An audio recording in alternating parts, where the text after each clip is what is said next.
अस्सलामुअलैकुम, welcome to my channel chemistry eta online.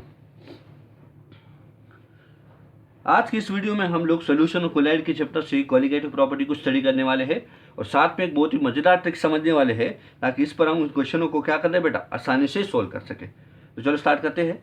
सबसे पहले हम इस बात को जानते हैं कि व्हाट इज कॉलिगेटिव प्रॉपर्टी। तो कॉलिगेटिव प्रॉपर्टी उस प्रॉपर्टी सोल्यूशन की उन प्रॉपर्टी को बोलते हैं जो सॉल्यूट की नंबर पर डिपेंड करती है पर उनकी नेचर पर डिपेंड नहीं करती। This property said to colligative property. अब देखो बेटा, जिस ट्रिक को मैं करने जा रहा हूं उसमें मैं एक फैक्टर का सहारा लेने जा रहा हूं। This is set to van't Hoff factor. अब वुंड हॉप फैक्टर को पहले समझो, इसके बाद हम अपनी ट्रिक पर इसको अप्लाई करते हैं और इन पर क्वेश्चनों को सॉल्व करेंगे। क्या है बेटा, अगर हम बात करा दें कि वन हॉप फैक्टर हमेशा जो इलेक्ट्रोलाइट के लिए होगा तो the one hop factor is greater than 1। कैसे? अगर मैं आपको बता दूं कि यहाँ पर हमारे पास एक कंपाउंड है लाइक NaCl, सोडियम क्लोराइड।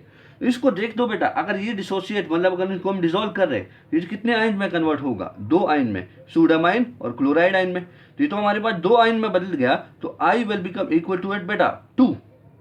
पर अगर हम लोग बात करा देते हैं जो हमारे पास क्या है बेटा, नॉन इलेक्ट्रोलाइट है, तो नॉन इलेक्ट्रोलाइट पानी में डिसॉल्व होती है पर आयोनाइज नहीं होती। जैसे मैं फॉर एग्जांपल ले लेता हूं ग्लूकोज, तो ग्लूकोज पानी में डिसॉल्व हो जाता है हाइड्रोजन बॉन्डिंग की वजह से, पर पानी में आयोनाइज नहीं होता।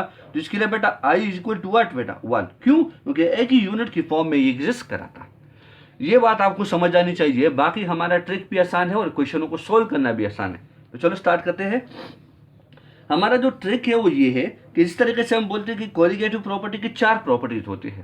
पहला क्या होता है बेटा, lowering of vapour pressure. Next क्या होता है बेटा, हमारे पास डिप्रेशन इन फ्रीजिंग पॉइंट। तीसरा क्या होता है बेटा, वो होता है एलिवेशन इन बॉइलिंग पॉइंट। और चौथा क्या है बेटा, वो ऑस्मोटिक प्रेशर। अब देखो, ये तो हमारे पास 4 कोलिगेटिव प्रॉपर्टी हो गए। अब क्या है कि वेपर प्रेशर का रिलेशनशिप हमारे पास वन हॉप फैक्टर के साथ इनवर्स है।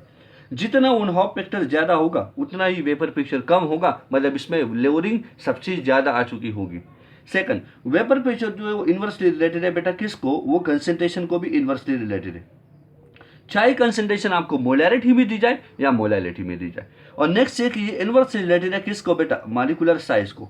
मॉलिक्यूलर साइज वाली बात आप उन कंपाउंड के लिए बोलोगे जो कि स्पेशली हमारे पास क्या है बेटा, वो नॉन इलेक्ट्रोलाइट है। क्योंकि नॉन इलेक्ट्रोलाइट डिसॉल्व होती है पर आयोनाइज नहीं होती, तो हम मॉलिक्यूलर साइज पर इसका डिसीजन लेंगे अगर हम लोगों को कंसेंट्रेशन और I सेम दिया गया हो। समझ गए बात को बेटा? अब नेक्स्ट देखो, अगर हम फ्रीजिंग पॉइंट की बात करा दे तो सेम टू सेम रिलेशन है कि freezing point is inverse relation to van't Hoff factor, then concentration, then molecular size. बात समझ गए? क्योंकि हम जानते हैं कि डिप्रेशन इज फ्रीजिंग पॉइंट, तो एक डिप्रेशन आ गया और एक लोअरिंग आ गया, तो दोनों कमी को बोलते हैं। तो कमी वाली जो फैक्टर होगी वो I के साथ इसका इनवर्सली रिलेटेड होगा। अब नेक्स्ट देखो बेटा, अगर बॉइलिंग पॉइंट की बात करा दे तो boiling point is directly proportional to van't Hoff factor, then concentration और देन मॉलिक्यूलर साइज। क्योंकि हम जानते हैं कि बॉइलिंग पॉइंट में बढ़ा हुआ जाता है, तो बढ़ा हुआ वाली टर्म क्या है, मतलब ये ज्यादा हो गया तो हम डायरेक्ट बोलेंगे कि ये डायरेक्ट रिलेटेड है।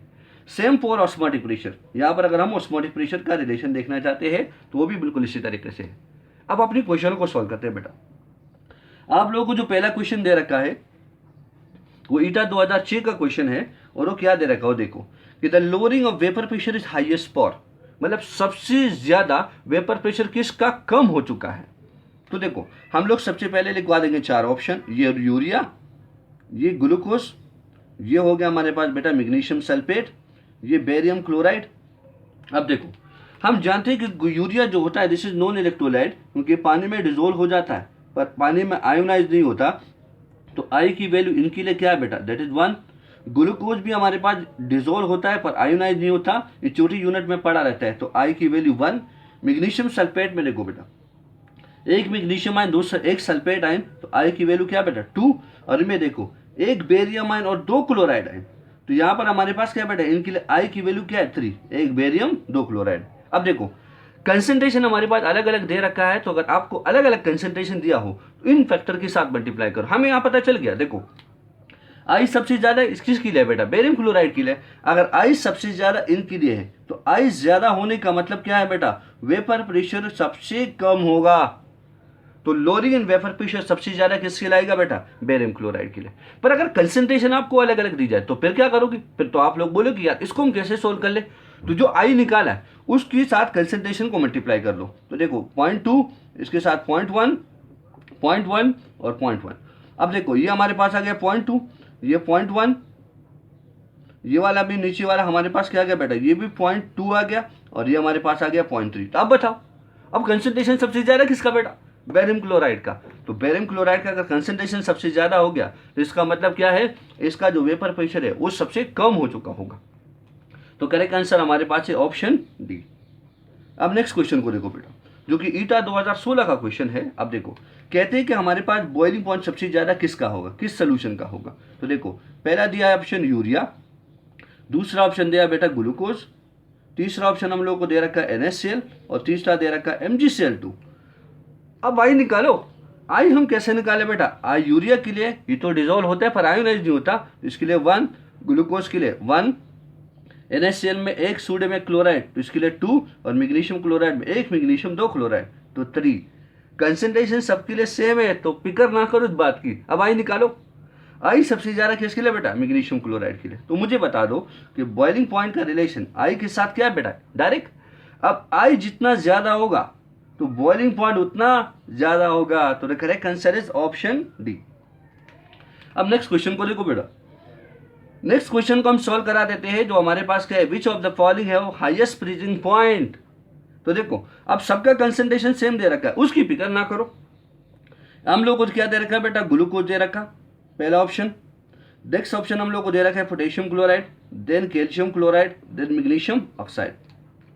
अब देखो ग्लूकोज के लिए आई की वैल्यू 1, KCl के लिए 1 पोटेशियम 1 क्लोराइड तो 2, कैल्शियम क्लोराइड के लिए 1 कैल्शियम 2 क्लोराइड तो 3, और मैग्नीशियम ऑक्साइड में 1 मैग्नीशियम 1 ऑक्साइड तो 2।